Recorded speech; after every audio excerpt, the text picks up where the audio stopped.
Initially, I think Godard's reason for using jump cuts in Breathless was to cut the time of what was already an overlong film.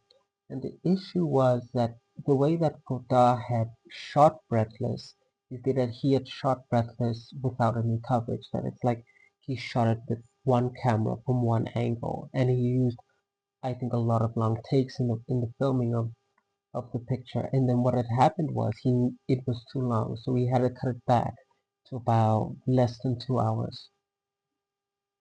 And the way that he had gone about doing that was to just cut the time intervals randomly.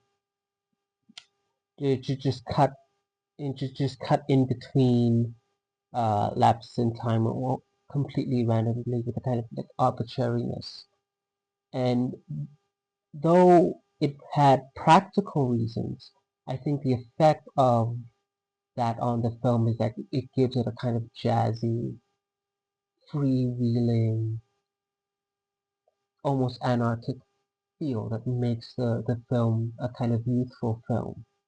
And of course, you can call it a youth film because the French New Wave was named the New Wave after a sociological, I think, publication that had looked at or studied the generation of France that was still in high school by the time World War II had ended and had called that generation the New Wave. And as soon as filmmakers like Godard and Truffaut had made their first films, they had dubbed this new young movement of young directors as being the French New Wave. So, in that, when you look at something like Breathless, it does feel that jazzy anarchic feel, and that's in part due to the jump cuts in the film. And there's well, I feel like I'm repeating this, but a carefreeness to it.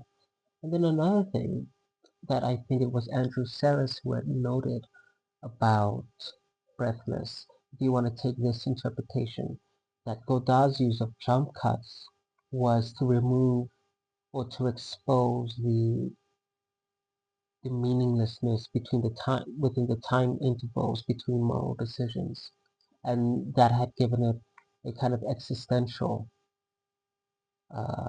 existential weight. And even on existentialism, um, of course, Richard Brody had said in his book about Godard that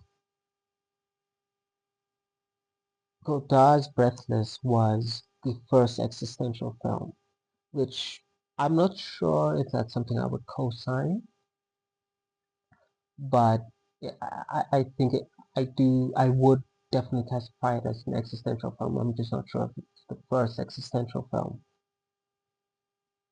But yeah, I mean, I think I personally I think that the jump cuts are fun and interesting, and I'm not sure how else to end the video, so I'll just